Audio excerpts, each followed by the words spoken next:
Well, I do too. Oh my gosh. I mean, wow. You're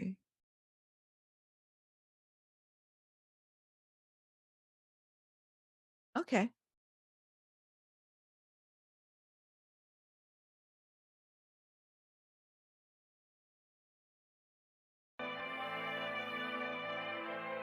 They'll blanket you in Wi-Fi and profit off the Oh wow. radiation. Okay. Congregation So collecting the cool. people for that Satan. I keeps it blazing. Cause I I know. can I read just geek between out the in this stuff. lines. It's I like, ain't wow. blind. We unwind what they're really saying. Genetically modify what you're tasting. Don't need that college Hmm. promise, so now you live up in your mom's basement. Redesign time Oh, so do your you mind is really? always wasted. Wow. Programmed to crave the basics. Keep the beta in You want to stasis. stream? Paper Yeah, state, sure, kid. You're in sure. debt for being Wow. born. Messengers are more than just the price for being warned. Don't be alarmed, disconnect from their Wow. machinations. Stop subscribing Wow. to the folly of all nations. Bone breaking ain't the answer because they seek the ownership of souls. Spread the seeds and watch them grow. Break the 10, chains of control. 11. Break the chains of Again, 10 control. again. Sweet eternal balance of all that is good, true, and beautiful, friends. Tonight on Rogueways, we have the honor and privilege of speaking with a woman who has dug deep into herself and her family history in order to expose tragedy and trauma and transmute it into strength and honor that transcends the boundaries of life and death. The historian, genealogist, author, and channel to the other side of life and death, Natalie Zett. Welcome to Rogueways, and how are you doing tonight? Well, that's quite the introduction, Lindsay. I really like it. I'm doing great now. I feel your energy and it's wonderful. Oh, And good. hello, everybody out there. We could just feed off one another and just get it better and better the whole episode through. Exactly. Stay up all night. Yeah, Yes. great. Well, thank you for that intro. Oh, yeah, I'm so glad you're here. And I do, before we jump into it, Natalie, want to shout out our friends at Content Safe, where podcasting and multi platform video hosting is made easy. If you're in the biz, check them out and make sure your content is safe. And also support what you love. If you love Rogue Ways, you love Middle Path, you love Day Zero, you love what I do, then you can support my work by buying an Audible audiobook if you like to listen to fictional novels. Sine Curve of Anne's is on Audible now. It's beautiful and awesome. Paper copies of my books are all available as well. I will sign a little inscription to you if you buy it from me, or you can get it on Amazon or Barnes and Nobles. I do make orgone, uplift your whole space, uplift your intention, make it more powerful for you and what you're creating in your life. You can do one-on-one sessions with me. You can get messages from your guides and allies. We can do some spiritual healing. We can also do tarot or all sorts of things. You can go check that all out and book a session really easily. If you have a membership on Rockfin, Subscribestar, or Locals.com, that both supports the show and gives you access to exclusive content all over the place. We even do hangouts once a week for supporters, so come join us. And I teach courses on rogueways.thinkific.com. You can get some merch at the TeePublic store with all the Rogueways stuff, Middle Path stuff, and more. And you can also get the show on Apple Podcasts as the audio-only exclusives. So that's a lot of ways to support the show. I'm also just glad that you guys are here, that you comment, that you share, that you like, that you tell people about the show, and all of that means so much to me. All of you mean so much to me, so thank you for being here and for being you. And Natalie, back to you with a pointless question of the episode. What is your favorite berry and why? Berry? Oh no, I've got to think about that. This is like the question in Monty Python, if anybody's seen it. Like, what Oh, it is your is. favorite It's color? It's way too along it's with the too big Ministry a of question. Silly Walks. Yes. Let's see. I'm not sure I have one, but maybe the only one that comes to mind is raspberry an actual berry? I don't know. I think Its name so. probably isn't. Well, it is now for tonight. Yep. We're going to make it one. Okay. It's an honorary And they've berry. ordained. It's an honorary berry. That's the only thing with berry. Yeah, blueberries maybe. I don't know. Whatever. I Just have thinking of the color spectrum. Yeah, just going through which other berries are there. I had a Green nephew who things. was so obsessed with blueberries when he was like 1.5 years old, and or maybe Oh he my was gosh. just under one. Anyways, he couldn't really talk that well, and so he couldn't say blueberry, so he would just go boo, and he would ask for boos all day, every day. Boo, boo, and you're like, and then if you gave him blueberries, he would freak out and just eat them like, oh my God, this my is the gosh. best experience I've ever had. And I just wanted to be that excited again about blueberries. Blueberries. Yes. Yeah. And agreeable. Yeah. You don't even have to pronounce them. You know what he meant. Just He had beau. his own language. That's awesome. That's Right. beautiful. Yeah, it was Ew. so cute. Aw, Raspberries sweet. I are love good, it. and they're in season now, so you're unlucky. That's right. They're good. Yes, they are. Well, tell us about yourself, Natalie. Were you always interested in communicating with those who have passed on or finding their stories? No, Not absolutely not. either. No, not at all. No, that's not quite true. So I am um, from Johnstown, Pennsylvania, and if anybody knows the history of that little town, it is a city of the dead. It Ooh. suffered a huge, massive flood in 1889, where over 2,000 people were killed. I Wow. had several relatives in that, so you're going to see a theme through my life. It's amazing that I'm actually here talking to you because we don't have a whole lot of luck in this family. Oh So my anyway, God. born in Johnstown, Pennsylvania, home of many floods, but the big one was 1889. There was one in 1935 when my mom was 3 years old. She remembers that. 35, 36. When they came in 1977. So And point people being, still live there? oh yeah, oh yeah. Wow. It's a coal mining town. So a lot of immigrants. All four of my grandparents are immigrants from different countries that don't exist now, but basically Eastern Europe. And so they came to Johnstown for a better life. Things again did not work out so well, but yeah, it's it's a theme. But anyway, so being born into a city of the dead, what my family members, the ones that much older, are buried in Grandview Cemetery in Johnstown, along with the many of the dead of the Johnstown flood, including 777 people who were never identified. So my people are right near there. So even as a little girl, and I just thought this was normal, we'd go there, and that was a playground. It's a beautiful place. It's just beautiful statuary and just gorgeous. Johnstown's a very pretty place. It's on a hill, but the valley is what got the flood. So it's like a scoop almost. So anyway, so I was born there. So things start off there. And my father's family, again, Eastern European, if you're thinking of those Dracula and Frankenstein movies and the extras, those are my people. Those are my And people. perhaps a few vampires, I don't know. Yeah, they're my people. So at any rate, they are. So on that side of the family, my dad's people, very much fortune tellers. We're part Romany, sometimes called Gypsy. We are Carpatho-Rusin. We're a lot of ethnic groups that maybe you've not heard of, but so we're parts of these people too, which have a very deep and rich history in the Carpathian Mountains. Again, going back to the Dracula movies, if you're just looking at that imagery, even though it was Transylvania. So I was born into that. People telling fortunes, people communicating with the dead. That was a Saturday night at grandma's house, and it was one of those kind of things where I just thought, oh man, for whatever reason, I didn't want to end up with the Munsters of the Addams family as my family. I wanted people who were normal, because you know how it is when you're a kid. You So basically want whatever you don't have. Like you have curly hair, you exactly, want straight exactly, hair. exactly. And so no, I would never. I am so proud of my crazy heritage, is because I'm many different things. But at the time, I thought, oh man, I love them, but I just thought, oh, please don't act weird. And so my dad was a radio performer. He had a radio show in Johnstown, and he got work in Cleveland. So the family relocated. Johnstown, sadly, too, didn't have a whole lot of work. So we ended up in Cleveland. And when I was there, I thought, this is not my home. And so I started wandering at age 17 or 18, going to college here and there and traveling and living in a communal situation. I wanted to have an interesting life. And the things of I was very religious kid at that point, conventionally religious, and because I was looking for something, and I thought, well, that had the answers. That's another story.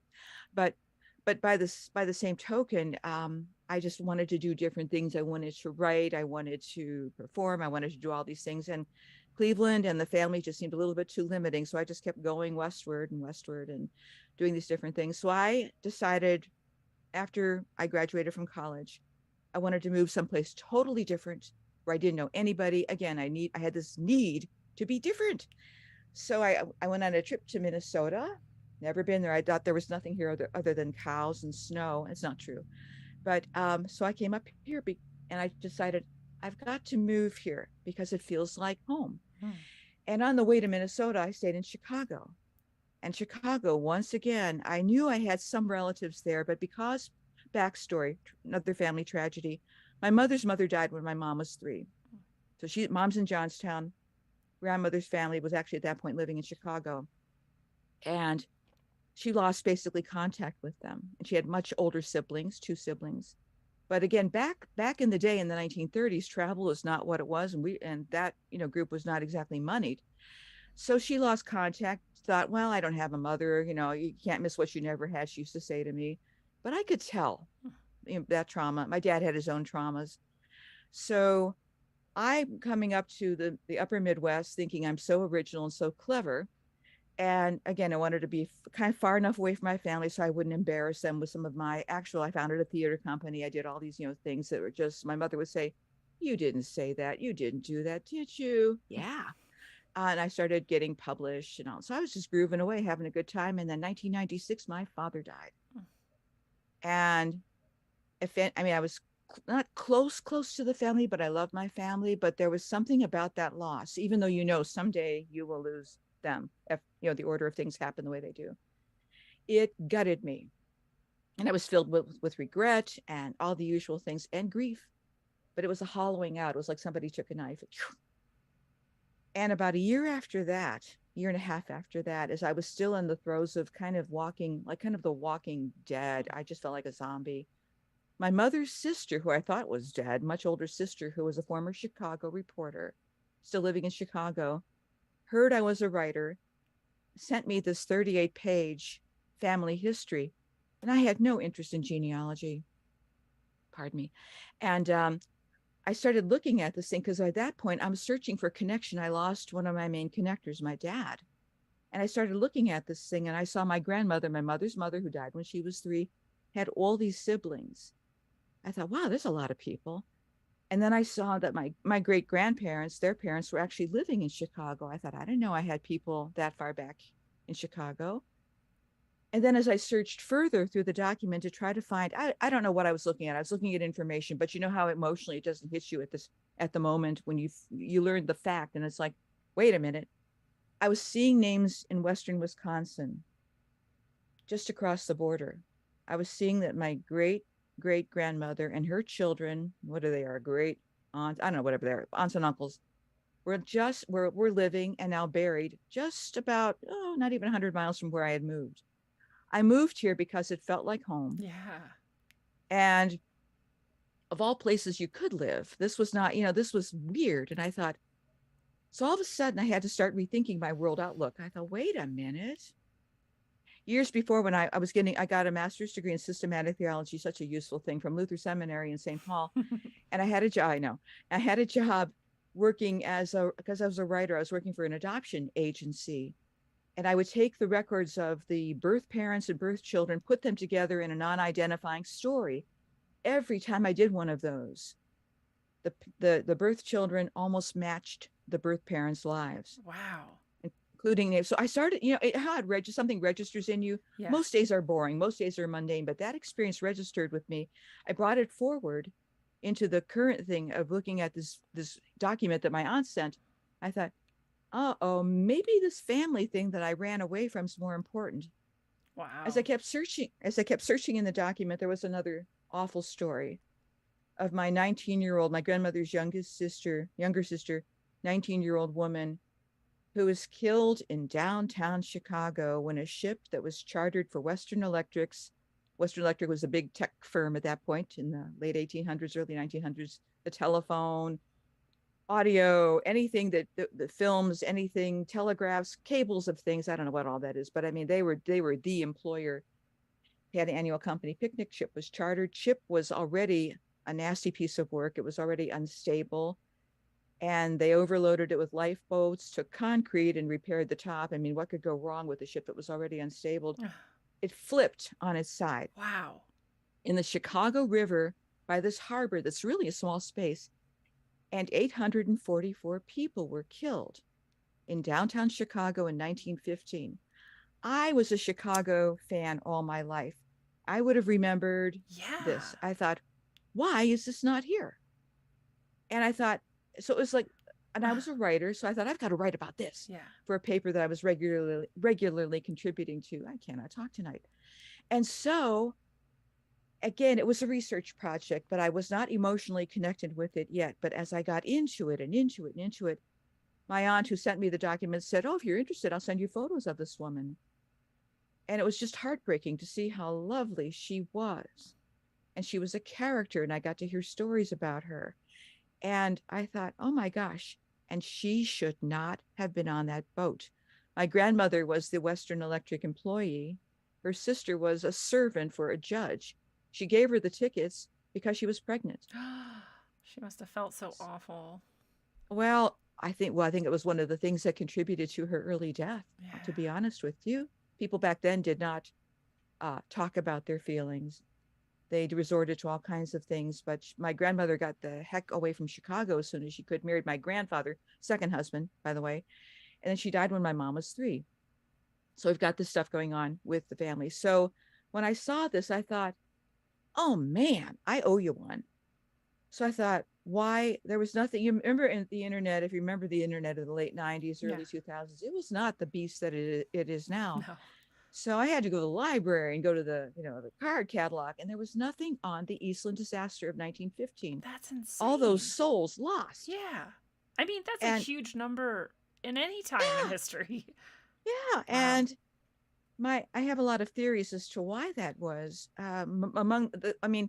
And then wouldn't you know, when this was going on and I'm doing this research, the freaking Titanic movie comes out and it's like, oh, just Celine Dion, rubbing it in. I'm gonna reach through the speakers and grab you. But yeah. But it was really upsetting because, again, I thought so certain. When I was living in Great Britain for a while, and people said to me at one point, well, you have no class system in the United States. I said, you want to bet? Working class people, coal miner's granddaughter here. Yeah. Proud. Okay. But our lives, Eastern European immigrants, Southern Italian immigrants, which made up most of the employees of Western Electric on that ship, were not deemed as worthy of whatever. And again, is that the entire reason? I don't know. I don't ever want to say anything like, well, poor us. No, it's like, I'm here as a mouthpiece for us. So it's like, we're feisty. We will get you with our garlic and our silver bullets and everything else. Yes. We're good. Well, that has to play some role in it, though. Like you said, you don't just ignore this and not disappear people. Yeah. Mm-hmm. And that's the type of thing, you put up monuments and you remember it, and that's crazy. Well, there's the good news is since then there's an Eastland Disaster Historical Society, the Newberry Library, there's stuff, Chicago Genealogical Society. There's more than there was, but it took a few of us to start rattling the cages. And me, all of a sudden, I'm getting immersed in this woman's life. And I thought, well, I've got to write an article about her. And for the paper that I was working for. And I thought, well, one of my friends said, well, you're going to have to go to Chicago to do something, to do your research. I thought, Chicago, it's about 6-7 hour drive from the Twin Cities. I thought, okay, I'm going to take that drive and go down to the cemetery. I didn't even know where the cemetery was. At that point, even GPSs weren't very good. When I was in Chicago, they were actually trying to lead me into the Chicago River. It's like, no, Lake Michigan. I'm glad you didn't listen. So well, as directionally challenged as I am, I thought, I'm not going to go in that river. Lake. But that doesn't sound like a good I went down there. And I was at that point kind of starting to get the sense that this woman was not just a research subject. I can't tell you what that was. There was a switch. And I was at that point, I'm single, living in this apartment. I started feeling I'm not alone. And I thought, am I cracking up because Dad died? Am I reading too much into this? I mean, again, though I grew up with this stuff, though I saw people doing, things were always flying around Grandma's house and stuff like that. I still am a very measured person. I still am a journalist. So it's like, we've got to dance between the left and the right brain here. Yeah. We don't want to disrespect the dead by making things happen. I thought, okay, if you're here, and I'm not sure you are, let's continue this conversation. So again, this is the way I learned that my relatives did things. So they did nothing. I had actually one kind of character, but most of them did nothing for show. Most of them were very respectful of the dead, of these abilities. And I have absorbed that as well. So it's like, don't go running off a freaking cliff here, folks. So it's like, okay, if you're here, let's, we're going to do this. I'm going to write about you, but I had to go to Chicago. And I stayed halfway in Wisconsin, in a little hotel on the way to Chicago, because I needed to do some other writing and I needed a break from all the crazy stuff that was going on in my apartment. And I thought, I'm not alone in there. So I thought I'll be by myself. And what was happening was in the apartment the hotel room overnight before I went to Chicago, there were these noises that seemed to come from nowhere, kind of like whirring sounds, static, like from old time radios. And I thought, I was scared, but not scared for my life. I was scared of the unknown that was making its presence known. Yeah. I know And that it feeling. was not pleasant. You understand this. Yeah. I think the people who listen to this understand Yeah. this. And then I turned off the light and I thought, go away. Um, but then the shapes in the darkness started to take almost like smoke. Yeah. And I thought, what is this? And I thought, why is this happening? And I thought, did I say yes to something that I didn't realize? And so I was up most of the night, got up at 6 a.m. the next day, and I thought, once again, I was gaslighting myself at that point. I was talking myself out of this. And I drove down to the cemetery, and it's in Justice, Illinois, Bethania Cemetery, next to everyone's favorite haunted cemetery, Resurrection Cemetery of Chicago. A lot of people know that place, but they're right, they share land. And I went to the cemetery not knowing where her grave was. And I thought, hey, that was smart, but it was Labor Day weekend. No one was there. The office was closed, and it's huge. I thought, what were you thinking? And I started to cry because I thought, I'm losing my flaming mind. Parked the car, was running up and down in the cemetery like a crazy person. And finally, I came back and I was exhausted. It was really hot. And I came back and I tripped. I didn't fall down, but I was like pushed in a direction. And I walked to where my car was. I had parked right in front of the monument, and I absolutely did not see it. It's a huge monument. And on the front side, facing the street, Archer Avenue in Chicago, for you Chicagoans, you'll know where this is. It's a huge marble monument, and it has my aunt's name, but above it, in German, Auf die Island, on the Island. Rest in peace, ruhet in Frieden. Martha Pfeiffer, 1895 to 1915. Below that is her baby sister who died of what was called black diphtheria. She was 3 years old. On the flip side are the graves of my great grandparents. I hadn't even known these people were there. I didn't know they existed. And my knees buckled. And I thought, you've got to stop gaslighting yourself. You're going to write down every flaming thing that happens. And so that's how it all started. You were really And, led. well, yes. Like you said, you And gaslighted yourself out of seeing how yeah, led you I were. did. I did. And so to answer your question, Lindsay, it's like, of course I grew up with this stuff, but why the doubt? And I think part of it was just being young and insecure and wanting to feel sophisticated. I mean, if you start writing about that kind of stuff and you're a journalist, it's like, ooh, a little hoo-hoo in the dilly, right? So, and again, I didn't quite trust myself because of the grief. But the grief of my father's departure also opened me. If I would have gotten that document before, I would have thrown it in a drawer. And I thought, what is here? And then when I was at the cemetery writing, crying, and everything else, and I said, what do you want from me? And I've never heard a voice like, I don't hear the command voices or anything like that, but I felt inside, do something. And I thought, I have a history too, prior to this experience, of righting wrongs, of writing about injustices. So it was not my first time doing exposés, but I thought, how do I get justice? I'm looking at her photo now. How do I get justice? She's buried in justice, but how do I get justice for an event that has already happened? The Eastland happened because it was constructed badly. The ship was called the Crank of the Great Lakes. She traveled up and down the Great Lakes. She was known to have listing problems. She passed federal inspection, but I think some palms were greased. Yeah. And again, because they overloaded it, because of all this other stuff, all these lives were lost. And I thought, Aunt Martha, I owe you one. And I also owe the 844 souls something. I have enough of a spiritual background, even though, again, I would not be classified as a believer, but I do know life goes on. And I would never tell the departed how to behave or how to act. They just behave the way they want to. And for whatever reason, I was talking to another author friend of mine, and I said, why me? I'm not connected to my family. Half the time I was, estranged from them because I was a little bit different from them, which is hard to believe with that family, but I was. And she said, my friend said to me, look, she said, you resonate. You're the only one who could hear it. And I thought, and I would consider myself very empathic, sensitive, not always a nice person, but I'm a kind person. And I have a lot of compassion for people. But by the same token, it's just like, this is carrying it way far. So I did write the article, and it started, this is before, again, the internet was still kind of, it went to the Star Tribune, which is our big paper here. And one of the guys called me. He said, "When are you going to write a book?" And I thought, I don't write books. I said, "I'm an article writer. I'm a playwright. A book is too big." And but what happened was I kept writing, and I had a very large article, like, 60, 70,000 words. You've written books, you understand that's a big piece of work. Yeah.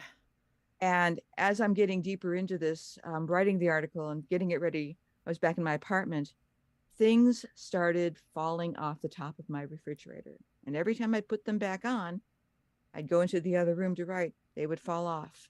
Like the third time this happened, I thought, okay, what the hell do you want? Yeah. Why are you doing I this? Stop doing that. Yeah, stop doing it. It was really upsetting because I was not, I mean, I'm laughing about it now, time plus tragedy equals comedy. But I thought this was very, I'm already feeling on the edge. Yeah. So that's how it started.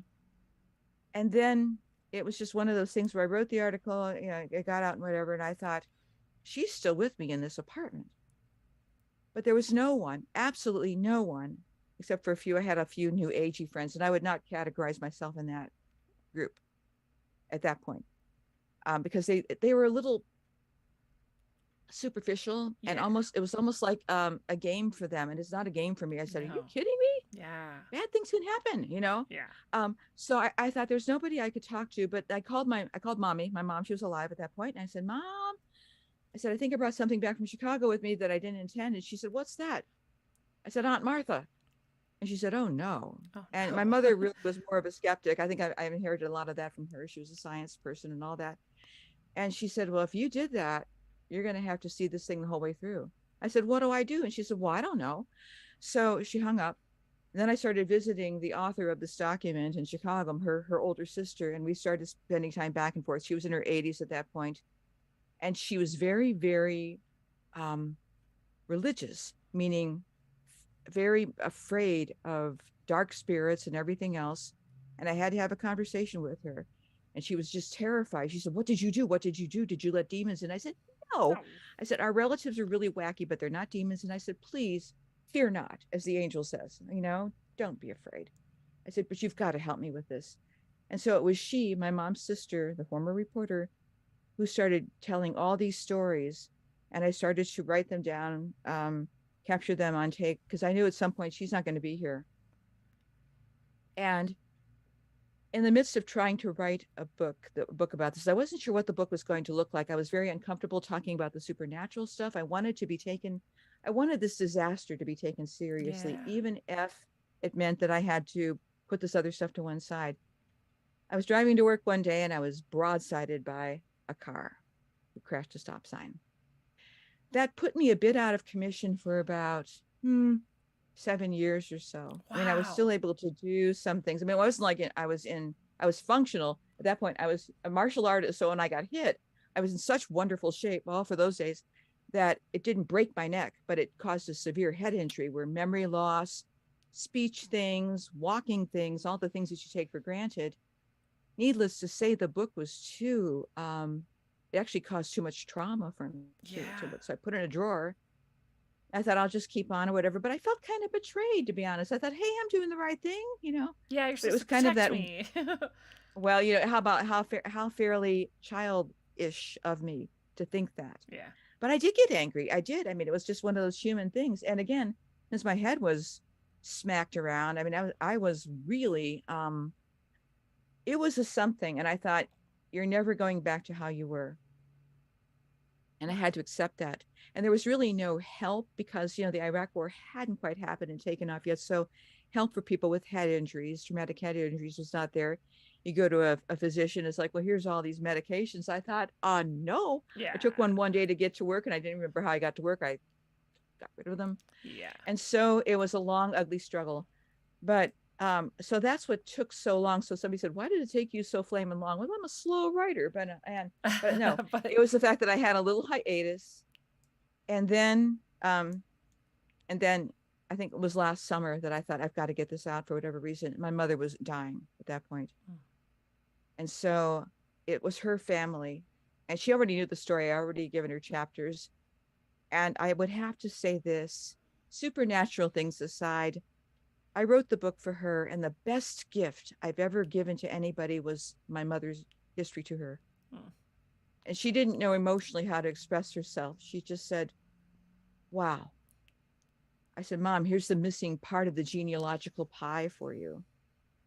And so I wrote the book for her, got it out on my father's birthday on December 27th, got it in my mother's hand the first week in January of 2022. I mean, I rushed the edits. In fact, I didn't finish my edits. So there's a few periods that are missing in the book. Sorry, that kind of thing.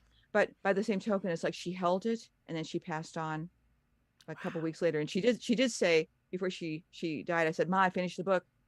And she says, well, I hope I don't croak before I get that damn book in my hands. I said, well, Mom, you won't. We have gallows humor. We deal with, things like that. So it was one of those kinds of things where she got the book. So my parents' deaths, one parent's death ushered the event in for whatever reason, and the other ushered it into the world. Wow.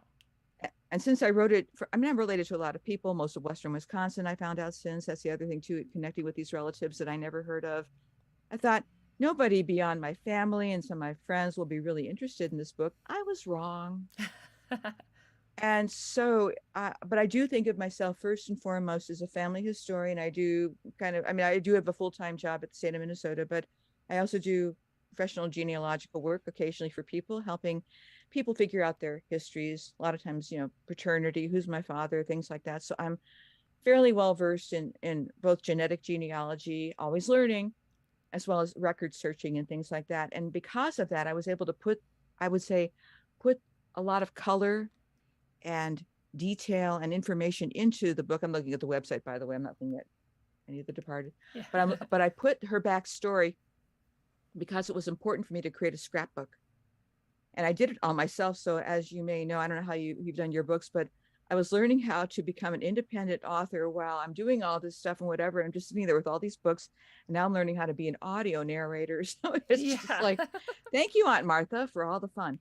But so I would have to say that genealogy, family history required a lot of me. It wasn't just here for my entertainment. And because I think I opened up to this stuff, Lindsay, I was much more comfortable talking with people about their own situations with the dead.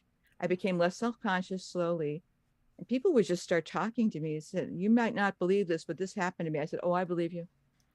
So I became that safe place that I wanted for people.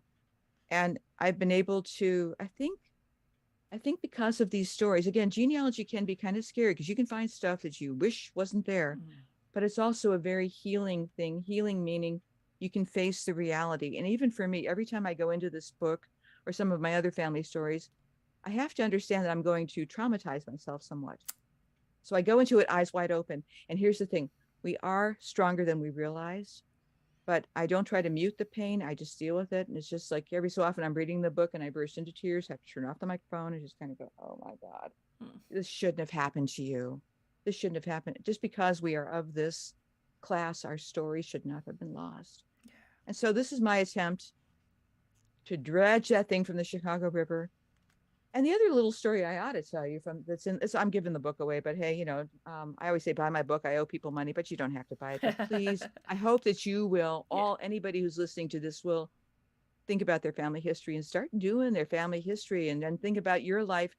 Memento mori, we are all future dead people. So it's like, think about that, and it's like, what are we going to leave behind besides cat videos? Speaking about myself and squirrel videos, speaking about myself. Yeah, especially in this age where we've documented almost everything we can. Everything, but we don't make any sense of it, right? Right. And so all these things, but the other part of the story of the Eastland is when I did go and visited my grandmother's house, the house where they were all living the day my Aunt Martha left it. That was the place where I felt the most connection with spirit, where the friend who came with me, who was a Chicago native, who was taking the photos, we were both taking, looking at the house. She's taking the photos. We got into the car and she said, what was that back there? I said, what? She said, I felt hands touching me when I was, and she's not one of those people. I said, I had the same thing. I said, I think they were there. I don't know how to explain it, but I think they were there. We went to the disaster site downtown Chicago between Clark and LaSalle for those Chicago people. Then to the morgue. There was a temporary morgue set up for the 844, which was the 2nd Regiment Armory, which was, when we went there, Oprah Winfrey Studios. Wow. So Harpo Studios, yes, ma'am. Harpo Studios is where the morgue was. Mm-hmm. That's crazy. I mean, is that Well, the most haunted place or what? well, I heard. I mean, it's been knocked down since, and guess what it is now? The headquarters for McDonald's. Excuse me, I'm going to take a drink because I am just.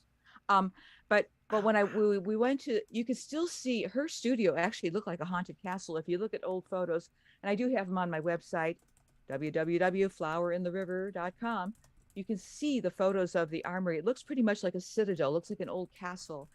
I heard, and there were stories that Oprah's studio was haunted, but here's the thing: this receptacle of death. What Oprah did at that point for the world, she brought life into the world. She brought reading into the world. She brought a lot of people who would normally not. She brought healing into the world. So I think she reversed because she's Oprah in a sense of. I used to call her my goddess. She was not like us, she's not like us. She was able to bring all that together in this horrible place and do something. I mean, she Yeah. changed the energy, right? That's really interesting. I've told my audience this before, but Oprah saved my life and also saved one of my friends' lives through giving us life-saving tips that hopefully no one ever needs, but we both ended up needing different. Wow. Yeah. So I have a love for Oprah because of that. I actually didn't like her. And my friend watched her all the time, like religiously, and so I just ended up watching this episode, and thank God I did, because that's how I. So Oprah has some love over here. So here's the intersection. You, Oprah, me, Oprah, that studio, the whole. I mean, isn't it funny how these things kind of come together? So those are the highlights of the first part of the book, the history, but then it goes into my author ego. This person very disconnected. I mean, it's pretty thin fiction, but I had to kind of jazz up some of the stuff and combine certain things. This person very disconnected. I don't like family stuff. I'm getting away from these people. Blah blah blah blah. And then it becomes like the hero's journey where the person can able. But you have to get the thing I tell people: if you engage with this dark material, your life should get turned around. It should. I mean, it doesn't. Oh, it doesn't. You don't go. You don't spiritually bypass. You don't go from wonder to wonder. You get a car accident and you want to die, because of the miserable pain of this thing. You lose your mind, literally, and you have to figure out what the journey back to the self is. So after my memories kind of came back, after everything, I patched myself back together. I put the book back together, and it's been. I don't understand honestly why anyone wants to talk to me about it, but they do. But it seems to be. When I was on Coast to Coast just a few days ago, I mean, when I just saying that, it's like, what? Yeah. I used to listen to that freaking show, right? And then you're on it. And same with Jim. Yeah, and it's like same with Jim Harrell. I mean, I am somebody who, again, I'm so introverted. Just like I'm not a self promoter. It's being done for me. I mean, I think I intersected with Jim Harrell. If you know Jim Harrell, the Paranormal Podcast. Yeah. His producer, who put me in contact with somebody who is connected to Coast, and they broke my website. The Post to Coast listeners broke my website, and it came back to life. But I mean, that's a good thing. But I mean, well, it is a good thing. But again, it's just like I talked to my publicist. I said, why? I mean, it seems so. I mean, I feel like I'm one of the most ordinary people ever, and I feel as if. I mean, I'm not trying. I'm not being self-effacing because I think, oh, poor me. It's like, no. I mean, I'm weird, but I mean, I'm not.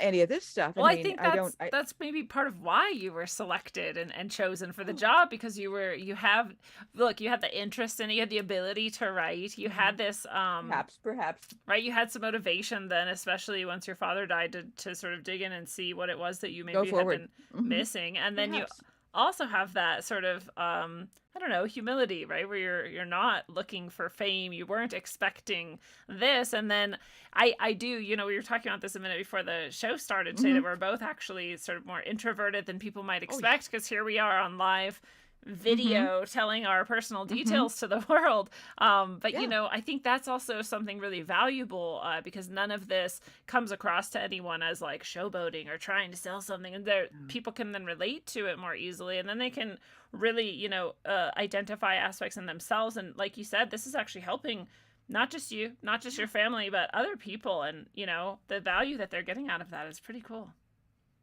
One of my friends that I've known for many, many years, her dad was in the process of dying, and my book was the last book he read.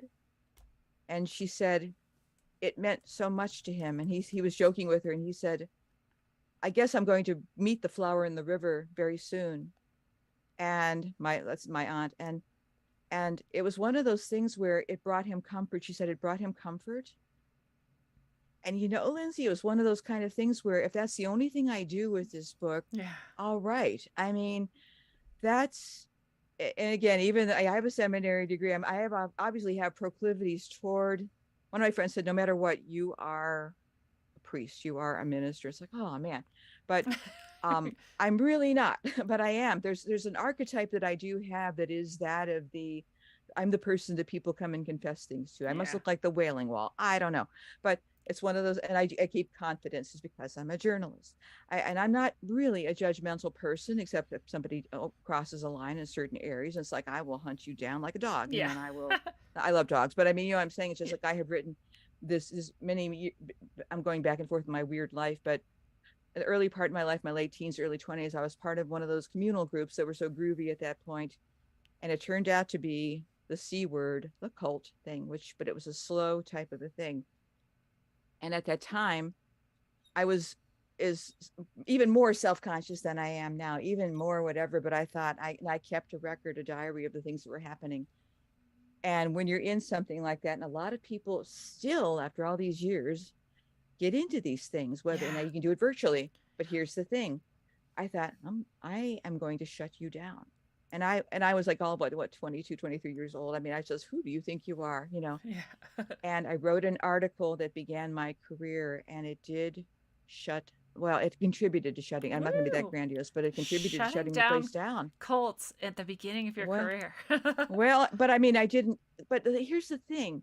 I did not feel powerful. When you're in a situation like that, you are told you are, nothing without. And I think thank God I'm an iconoclast anyway. I mean, I'm Eastern European. We don't follow rules. Yeah, you can't tell me. We're not really authority people, Right. so I was a bad cult member. I was always in trouble. But whereas other people, unfortunately, obeyed things to, the loss of selves, the loss of life. And so, but that was my first foray into this type of writing. Yeah. And so again, fast forward, a few decades later into this type of thing, when Aunt Martha came into my life after my dad's death, I already knew how to write something. You write it to write it. In other words, you WRITE to RIGHT it. And so I thought, that's what I'm going to do with this. And how do you fix an event that should have never happened or whatever? You bring attention to those departed ones. You hope that it won't happen again. And fast forward to 9/11, and it seems like every other week there's an Eastland going on somewhere. Carl Sandburg wrote about that. The poet Carl Sandburg wrote about that in his poem, The Eastland, which if I put it on Facebook, I probably would end up in Facebook prison for 3 months. It's that graphic about what happened and about what was happening in Chicago. He said, I see a dozen Eastlands on my way to work every day and a dozen more coming home. That's how bad it was. And it's like, what is it about this world that deems certain classes of people not worthy of a decent life? And I think that's the message from Flower in the River as well. It's just like, we deserve a voice.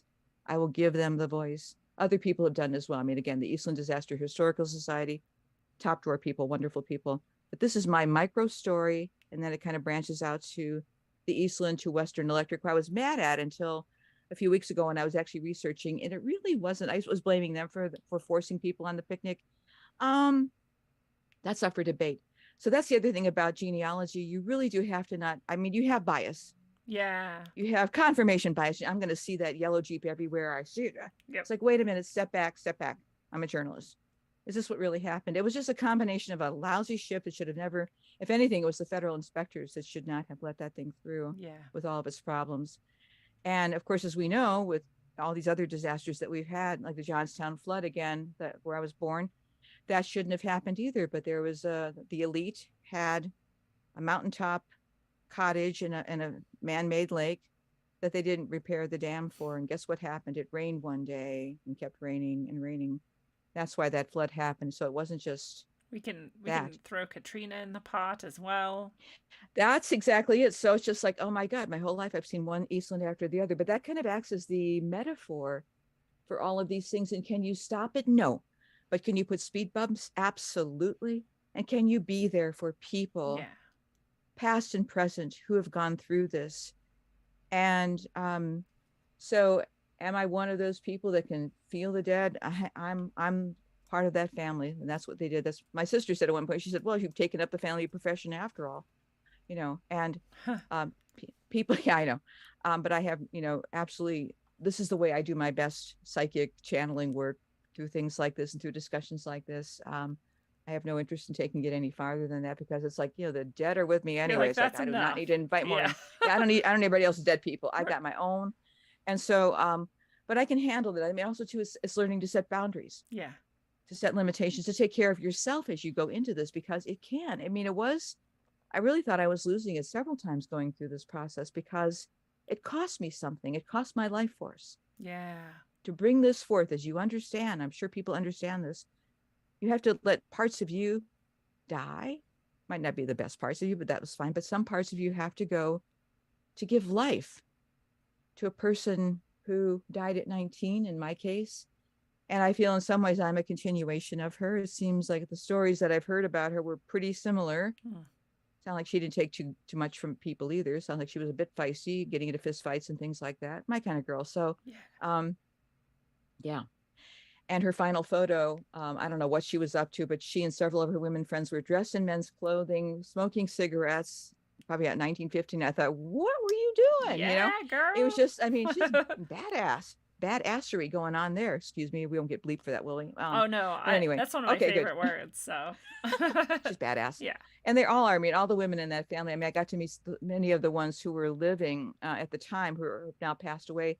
One of the other cousins, who was much older, who was 4 years old when my Aunt Martha was killed, remembered Aunt Martha in the coffin, remembered the flowers in her hair and her pink dress. After Aunt Martha died, and this was my cousin was the only one living in the house after all the rest of them died. She said Martha's dress and shoes would move around in the house. She burned them because she was so terrified. Oh. And I know, I said, Cousin Ruthie, what?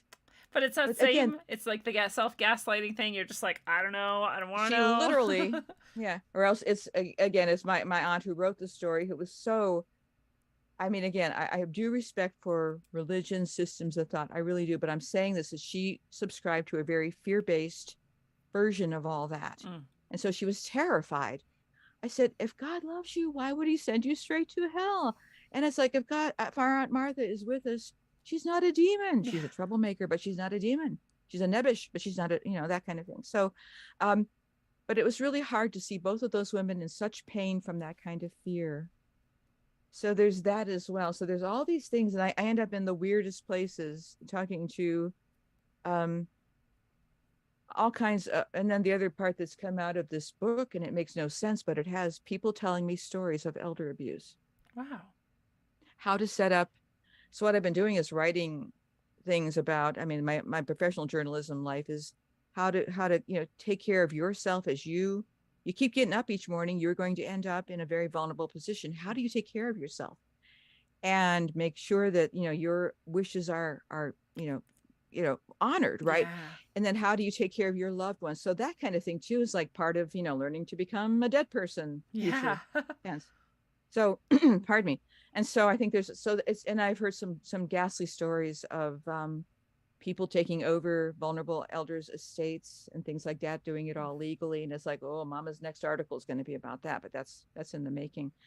So the quest for justice, which is a thread through my life, even though I would not consider myself a rabble rouser or particularly brave, but there's certain things that get under my skin, and it's like, I've had it with this. I'm going to fix this, and then I'm going to go back into my cave, and recover. But yeah. It does seem to be, I think we do have callings. We do have what I wrote a chapter called sealed orders. We do have sealed orders.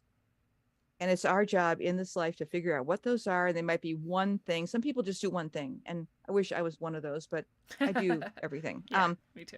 Attention deficit disorder, but that's okay. It's like, to me, make your craziness work for you. You make it be a benefit to people. It's a much better life. It's only a problem until you allow it to be a gift. So exactly. But it takes a while to take that trauma, that horror, and to turn it into something, use the refiner's fire of that experience into something. It does not come overnight, and it doesn't come without tears, and it doesn't come without loss. And but the gift is being true to yourself, and the gift is being able to tell the story the way I think that they wanted it told. And maybe And needed it told. I mean, part of me is wondering, mhm, was Martha hanging around because that was something that she had to have accomplished before she could really let go and move on? And so, do you feel like she's moved on, or do you feel like she's still around? oh, Maybe she, you said no, that. they, I think, well, here's the thing. I don't think that I mean, how do I know dimensionally? Because I'm just not that clever as to what somebody can be. The whole thing about bilocation. I mean, maybe they take it to an extreme. And I do think some spirits, the life force of a person that's like that lingers around, some have a need to hang out. And again, some of these people that make these hard and fast pronouncements about, well, this is what this means. It's like, I'm not even going to say that because I am not that smart. I don't know. I see hints of things. But again, I have to be very careful of confirmation bias, because when I do that, meaning that okay, it must mean this, it means that she is whatever. It's just like, I'm going to miss the story. Yeah. And I'm going to miss the blank parts that are necessary. There are silences in this story where she doesn't speak. And it's like, are you abandoning me? What do you want? Then out of the silence comes more of the story. But they're not like Fifi the performing poodle, They have their timetable, and their time is not time at all, right? But the one thing I was going to share along those lines is when we went to the grave, and it is a beautiful grave, by the way. We did a brass rubbing. You take the crayon and you make take a nice piece of paper and we framed it. And my partner and I are home looking at this thing, and I said, I wish that we had done it darker, because you could barely read the names on it. It was Martha's and her baby sister's. As we were looking at this thing, it colored itself in. And my partner, who's not used to that kind of thing, said, what the hell's going on here? Wow. I said, welcome to the family. Yeah, It's just, you're in it now. You're so initiated. she colors. Yes. Oh. Yeah. So it's just one of those kind of things where I think, if you pay attention, if you don't gaslight, but also too, not everything means what you want it to mean. I mean, you have to deal with disappointment. That makes you more intelligent. You said, oh, I'm not smart enough to know that. I think it's more intelligent to say, I'm not sure and I can't be sure. So I'm just going to sit with this not being sure, and that's okay. Yes, exactly. And being comfortable with the discomfort, right? With the non-answers, because I mean, my family is, again, very, very mixed, ethnically, religiously, whatever, but I'm also part Ashkenazi Jewish. And the one thing I learned from spending time in Judaism is the comfort with the questions and learning how to ask better questions. Oh, I love that. That's like my favorite I thing. do too. Yeah. Ask better questions. And also from the prayer book, The Gates of Prayer, there's when my dad died, I did do Kaddish for him, because, that's we're just such a mishmash. But the prayers for the dead are also, we honor our people in our lives by living out the dreams that they and their higher selves would have wanted to accomplish. And that's what I try to do. And also to that Alice Walker poem, which I can't recite from memory, about being, be nobody's darling, but be worthy, to walk among your dead, or to speak your dead story. I'm mangling it right now, by the way. But I, that's the other thing too. So be aware that in Hebrew, Lador Vador, from generation to generation, you come from someplace. Who are your people? And who are mine? And again, they're not always the greatest. We've got some people that I just think, whoa, I got one doing time in Attica. There's those people too. They're there too. But they also are part of the mosaic that make up your life. And you can't pick and choose. And some people, as I always say, I don't idealize family history, because when there's a murder, the first place they look are the family. So that's not their thing. A reason. Be wise, wide open. But in the midst of that, you can usually find something. And it's wonderful to find Martha, because I always felt like a black sheep, because I actually was. And it's like, God, there's this other person who also, for the time, defied authority, defied conventions, seemed to be heading towards some interesting stuff, seemed to want to make her own path, and it was stopped. And then it gets picked up a few decades later when I arrive, and seemed to follow her footsteps, because she was born in Johnstown, Pennsylvania too, as I was. She headed westward with the family. I headed, well, Midwestward anyway. So I seem to follow this woman's footsteps from Chicago to Minnesota and Wisconsin. My people are all here. My people's blood it's in the soil up here. Mm. And I recognized it on some level. Yeah. Even though I would have said no way in hell when this happened. It's like you said, it literally called you there. You were guided, you were led. And someone in the chat was saying, the reason that Martha chose you is because she resonated so much with you because you're so similar. Which I would agree with that too, as an interpretation at least of why, possibly I think so. why. Yeah. Well, thank you, chat person. I think that is true. I think there is a resonance, right? I mean, even with living people, it's just like there's some that we resonate with, some that we get away from. We're not resonant with everybody. No. And as I told people too, I said, this book is definitely not for everybody because I deal with some fairly controversial things in here that aren't all that. I didn't pretty it up, and I didn't pretty up the family story either. Well, this is what I think is great about being able to read stories like that, like you are describing, mm-hmm. putting this emotion into it, this personal storyline into it, and then also this historical and ancestral. And like we were saying, people can relate to that, and it makes it more powerful. It makes it easier to read because it is actually meaningful. It's not just here's some facts, here's some dates, here's an interpretation of it. Exactly. There was, when I was trying to research the Eastland early in the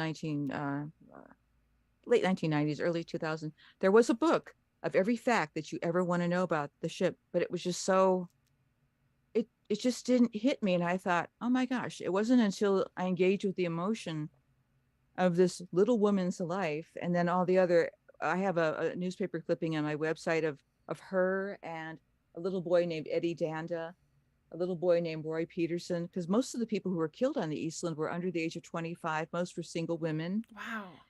And there's a story, and I've got to bring this boy's story up. He was 18 years old. He was a troublemaker, I guess, in Chicago. And when he saw this was happening, he stripped down to his swim trunks, dove into, because the ship was laying on its side. He dove into the river. Wow. The river's 20 feet. It's filthy. Started pulling out bodies. He pulled out 40 people. He wouldn't stop working until he was actually kind of commanded to stop. He went where the divers wouldn't even go. Because they were trying to drill holes in the thing, and the captain tried to stop them from drilling holes in the Eastland to rescue people. Oh yeah. There's a lot of Jeez. Yeah, exactly. No, there's always that person, right? Who cares about the loss and whatever. And there is footage that was found only a few years ago that's over that of the Eastland. There was some actual, like, it's about even less than a minute, that was locked in a vault in Amsterdam. But you could see them pulling the bodies out. And when you see it, and it's your people, one of your people could be that person. It just takes my breath away. And I know we've all had loss, and I know the more modern versions of things, it's just like when it's your people in 9/11, whoa. When it's your people, the latest shooting du jour, it's like, yeah. But it also can carry through when you don't know it. So the other reason for looking at under family history, some of the stuff that I was doing that I had no idea why, I was almost like, if you ever watched the old Charmed episode, episodes, the show where the one sister's killed and another sister who doesn't know she's a sister of the sister witches is working at her job, and all of a sudden she feels she drops everything she's doing and feels compelled to go to this funeral. It's like she's in a hypnotic trance. Those are her sisters, and here's her destiny. That's what I felt like. I felt like Paige, if anybody knows that. It's like, I have to go to this thing. I don't know why. And when you know your history, you're no longer walking in a fog.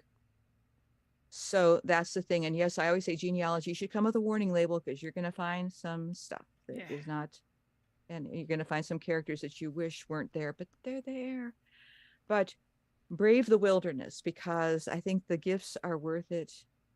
And I think it's a wonderful thing to do the DNA testing. You'll find out more cousins than you realize.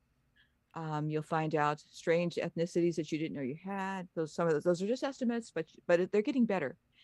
And you can also help potentially solve crimes, because some of the people that I've worked with are the people that you read about that do solve the crime. So there's a lot of acts of service that can take place too, if you're comfortable and feel like that's something you want to do. So there's just a lot of cool stuff, a lot of weird stuff about being alive now, but there's a lot of cool stuff. And so I think that it's family history, genealogy, history, even if you got something like this in your family, it is, there's a lot of gifts, and you can always, I think I'm programmed to give back to other people in my own weird way. that I do it, to help people find themselves. I mean, not that I can't really, I mean, I've been a teacher, I'm a writing teacher and things like that, but really the biggest thing that I do is give people their own sense of self. Because I have that cult thing. It had experiences like, no, you do you. I'm good. I watch my boundaries because it's like I learned what Yeah. happened when people don't. Yeah. I'm Well, a and little you, over the edge, with that stuff, but it's like I don't want to interfere or meddle with anybody's. Plus, to some of these life lessons, you have to learn yourself. And sometimes unwanted advice is like criticism cloaked. So I wouldn't ever want to do that either. So, yeah. when I go, how do I know? Look at my life. Whew, there have been some odd detours that I've taken too. So, but I would say if anybody's listening who feels the resonance of this, I hope that you're working on your family history. I hope you're having fun with it. And you might I did not expect a visit from the departed, and that doesn't happen all the time. This is the only time it's ever happened noticeably, but I have to say I've been able to find things for people through records and things like that I shouldn't have found. So I would have to say I'm still being guided, but it's not dramatic. It's just kind of it's normal for me now. It's like, I will find your missing grandfather, you say?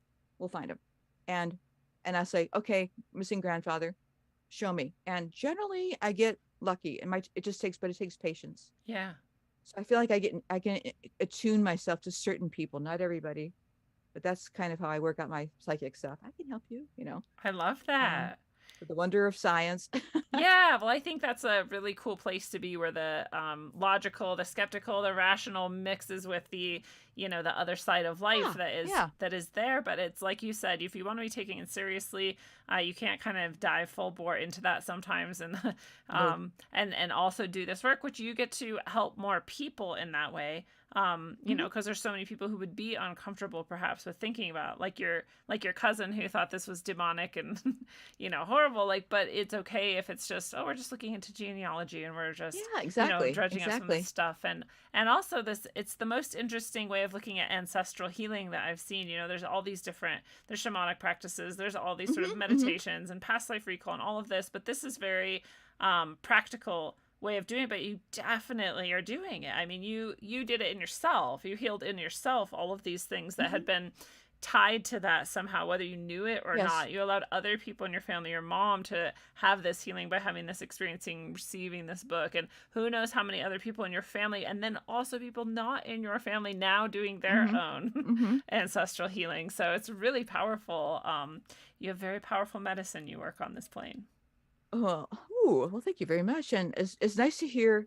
What I love about going on these shows, these different, is meeting people like you and getting your take on it, because I have, honestly, Lindsay, no perspective on this. I kept Well, saying, it's like you said, why why do is people anybody even, interested in yeah. this? I don't know. I mean, I hope at some point I catch up with myself. And I think part of it is too, I just lost my mom. So there's a way where I am walking that path again, and I am not quite in the world. I mean, I'm going through the motions, even getting this thing out. Somebody said, aren't you enjoying this? I said, I'd like to, but I'm not in an enjoying kind of frame of being. Yeah. We go through our grief, and our grief takes whatever time it takes. That's why I love the year of mourning, doing Kaddish within Judaism. And I steal from other traditions for other things too. But I would have to say that honors our own journey Yeah. too, as well as our dead. And I expect no more of myself than the fact that I'm a person in grief. Mm. And but it doesn't mean I can't give to people. It doesn't mean that I can't be there for people. I certainly can, but I'm not always there for myself during this time. So I've had to rely on others like yourself to give this gem of an experience where I can just kind of go, wow, there's a cool person out there, in Colorado doing her thing. And it's just like, gives me a lot of hope. I love And that. it heals me as well at that deeper level. But I I am in that state of mind. I think it's good for other people too, as unfortunate as and as how much as we wish you were not in pain and suffering, that vulnerability that you share is also helpful for people to say, oh, if even someone who has this book and is published and has, this author and getting on these shows and stuff, if they are also going through this, like, yeah, I mean, we're all Oh yeah. we're all doing this together. We're all the same. We're all Mm-hmm. just people, and I think Mm-hmm. that that's so powerful, to just bring that out, like you were talking about, the class aspects of this too. We can all sort of relate to being under the boot in one way or another of people with way more Something. power than us, and feeling that. And so there's just so much of the human struggle and experience in this that I think is really, it's good. We need more of it. We've hidden so much of it from ourselves. We don't touch death. We don't explore death. We don't talk about, we're getting better, but it's just part of our kind of culture and tradition in the West to hide some of this. And so like you said, we didn't deal with emotions back then, and we're getting better at these things. So I think it's so important actually to share that and be vulnerable.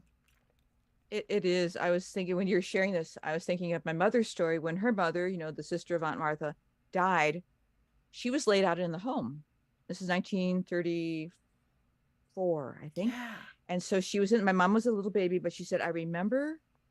How could you forget? I mean, your mother is laying out in the home. Then the funeral homes came to be a thing, and then cremation and all that. But she said there were black sashes on the steps. And when the Eastland happened, I guess every other house had a black sash. That's how many families were affected. There were entire families who were destroyed. There was a story of a little boy who washed up someplace and they didn't know who he belonged to. And nobody came to claim him. And then some children recognized the little boy from the Eastland as their classmate, but they weren't sure about the identity. They didn't know why no. Finally, his grandmother came. As it turned out, his whole family was wiped out. Oh my So God. there were entire families. If you ever get to Chicago, I mean, the cemetery where my aunt is buried, Bethania, I don't know. I think she's the only Eastland victim there. Huh. But the Bohemian National Cemetery has the most, and they have some beautiful markers and memorial plaques. It has the most. I think most of the people were Czech. This part of my family is Prussian and Polish.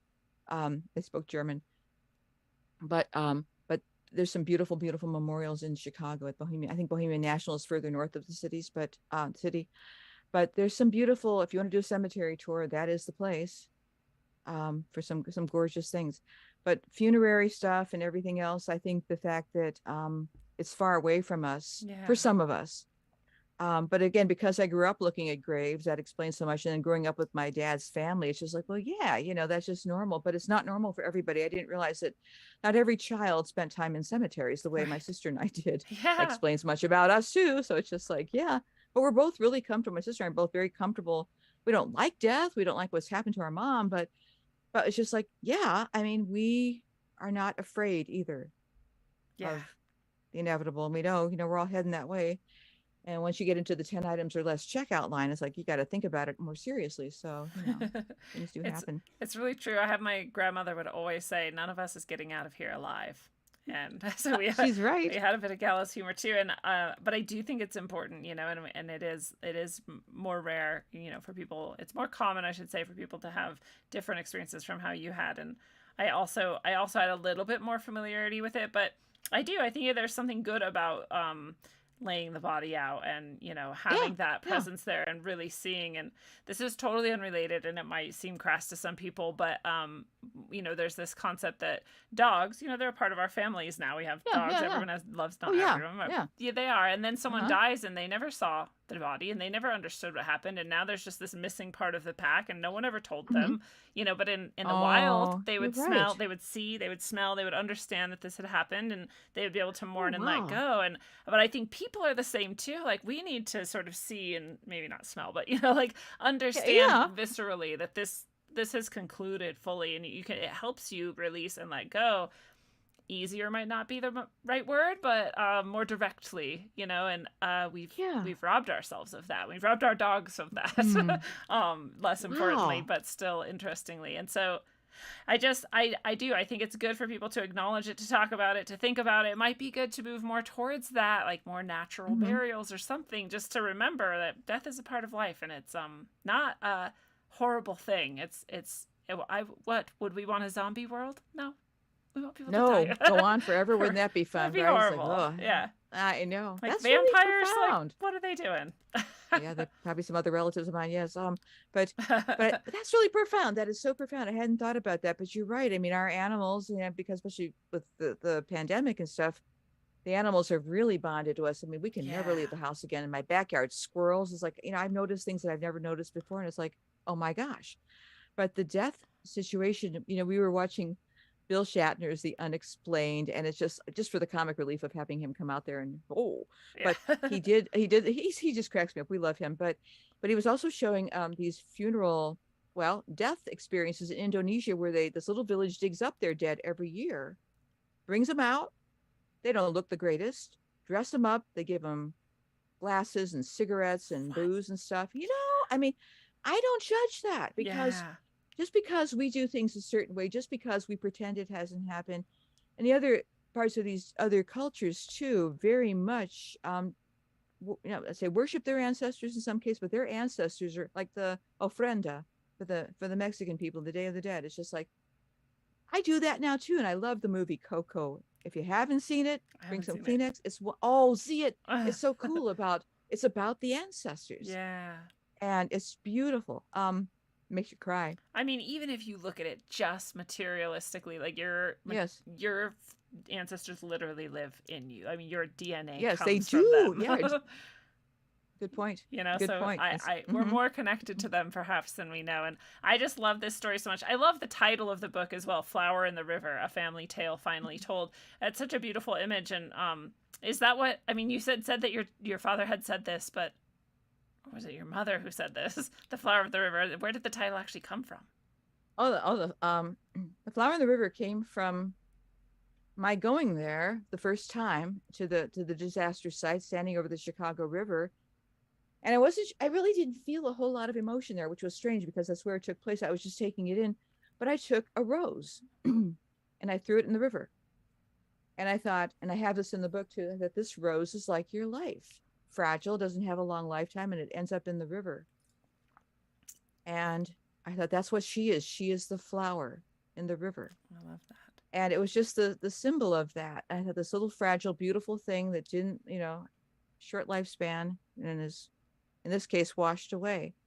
And I had to have a title for the thing, and I don't know why I came up with some of these ideas, but the first chapter is called A Family Tale Untold.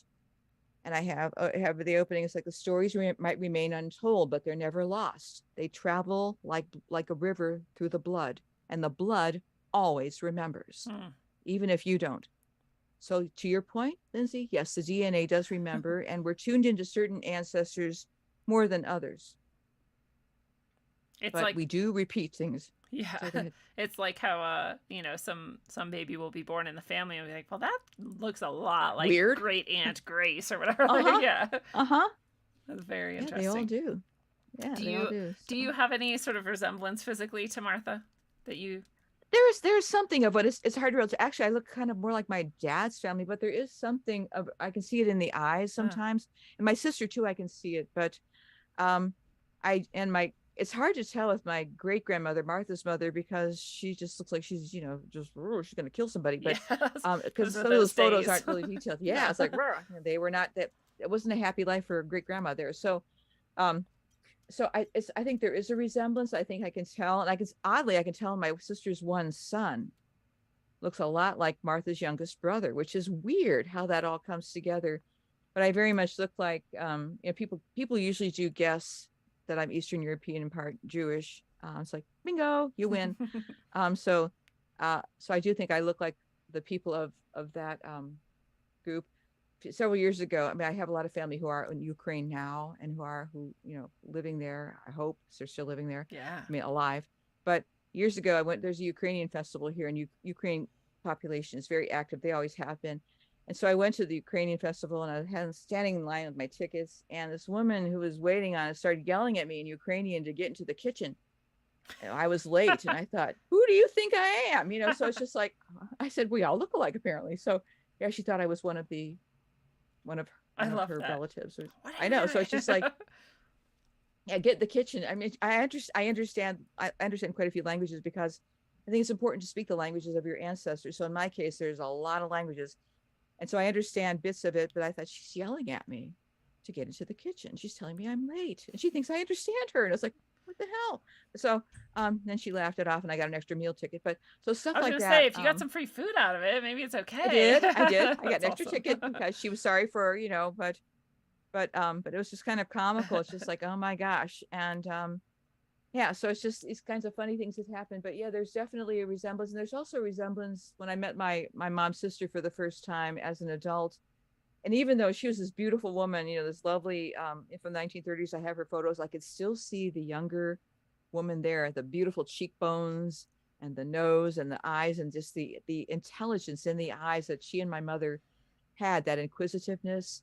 So there's those kinds of things too. And then I just felt like, oh my God, like spirit, just loves staying up all night talking about this stuff, telling stories. And it was just like surreal, because as I'm finding, intellectual curiosity is one of those rare kinds of things. I mean, I find the people that host these types of shows as you're hosting are those people, but out in the world, not so much. Some have never been troubled by reflective thought in their lives, and I'm not sure why that is, but so it's like an oasis. It's because no one taught them to ask questions. Is that what it is? All the way back. This is what I focused on. Right. My audience is probably sick of hearing that. This is what I focused on in teaching, especially, was just teaching my students to ask questions.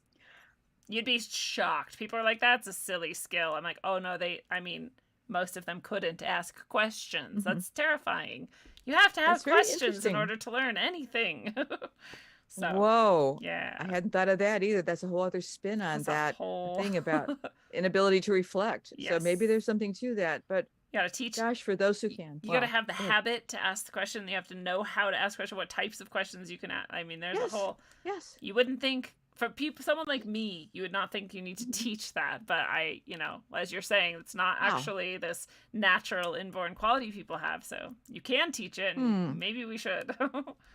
You're giving me an idea for our next week. I do a lot of training stuff at work for people to develop skills like that. I think I got my topic for the next one. Thank you. Oh yeah, go to full credit given. You can go to Question Focus Technique, and they have all the materials for you too. It's easy. Oh, Socrates will channel him, so that's really good. Yeah. That's perfect. Well, I have enjoyed this conversation so much. I love hearing this story. I love what you've created out of this tragedy and how you've turned it into such a healing experience for anybody in the world to then be able to come and pick up and relate to. And especially how you've given Martha this voice and this symbol and this new life again. It's very beautiful to hear about. But I'd love for you to remind people where they can get it, anything else that you might want to share with them, or where to go, or where to follow you, or whatever you want to share. Sure. Well, again, I wasn't thinking when I gave the website, I gave it a very long name, but the name of the website is the same as the title of the book, Flower in the River. So it's www.flowerintheriver.com, all run together. And my name is Natalie Zett. So I'm on LinkedIn, Instagram, and Twitter. Facebook, I kind of keep that's just family stuff. So, but I'm available on any of those. And I have on my website, if you go to my website, have contact information there. And so I would love to hear from folks, and it's been a delight. Oh, it has been a delight. Thank you for being here with us tonight. And I always want to ask people, what are your final thoughts or messages or things that you want to leave people thinking about as we say goodnight? Well, don't be afraid to climb that family tree and go to those branches and see what you find. It is an adventure unlike any other that you will ever have. And be prepared to meet a dead relative or two on the way that might just be talking back to you, because the dead do talk to us in so many ways. So have a good time. I love it. What a beautiful thing. And fellow travelers of the path, it is a beautiful thing. This has been your analog electric concentric, a dose of wisdom, according to the historian and journeyer, Natalie Zett. Natalie, thank you so much for sharing with us tonight. Thank you so much, Lindsay, and everybody who's listening.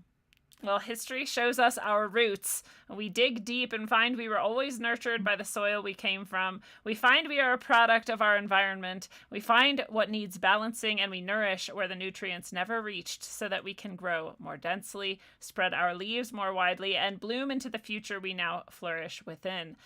Until you blossom, travel well, aim for balance, and always look inside first. It's a one-on-one. Don't hurt while up on earth. You're cool. I love your.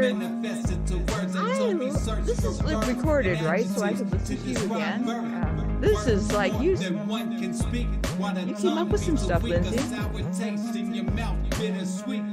Words can also kill you when you sleep. Mind condition, low frequencies while subconscious mind listens. I can television filled with lies, disguised as truth. You're really good. Word to the youth, watch the tube.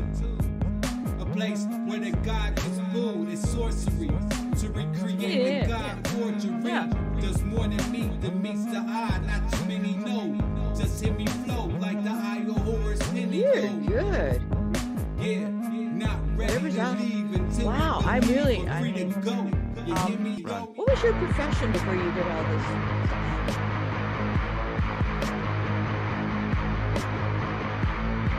That's what it is. That's what it is. That's what it is. Wow.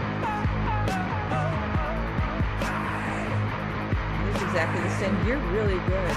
And your energy, the switch, when you went on the air, I don't know if you realize that about yourself. It's like, wow, it's showtime. It was so good. It was just the energy went up. From the ether, the material will eat ya. Stuck on this plane, lanes use jet fuel to greet ya. Oh my goodness. Well, and you have books, you say. Climb Jacob's ladder to squab with a sword, forged with Yggdrasil, branched out. Try quiet your lamps now. Ascension past the matter that they slam out they damn mouths. We ain't on land now, but they under over understand. Sacrificing wisdom, hoarding dumber, kosher, wicked hands. Putting faith in worthless worship of the mortals. Artificial portals, mass ingestion of the black goo. Bioengineered morsels, conversing with machine elves, bypassing maggots. They stuff on Android screens now. I'm scrolling emerald tablets. Moloch living lavish. Welcome back to the savage. Them clasp hands at the Sabbath. Smack of energy damage. They done twisted the tongues with nanotech in the lungs. The awakening's begun. All they really can do is fucking run.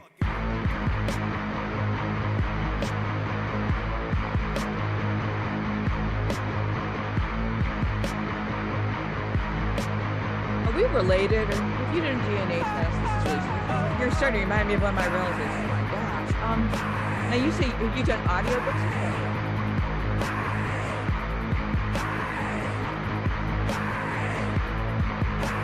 Okay. Oh. Oh, okay. Whoa. Whoa. Is it? You haven't. Oh, I hope to have one real soon with this. If I can ever, it's hard. It's not like it's hard. Yes. Oh, not with that thing. No, I can't do that. I have a professional studio set up in the back. I do. I can never do it with a Blue Yeti. And I used to produce videos, so I know what was required. But it's getting better, and I think I can pull it off. Because I did have a professional actor, and she massacred it. So I thought, oh, forget it. I'm going to do it myself. So yeah, and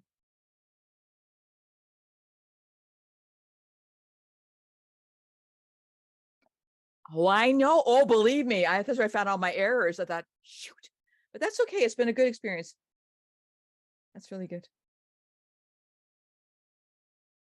Yeah, it's time consuming. It is.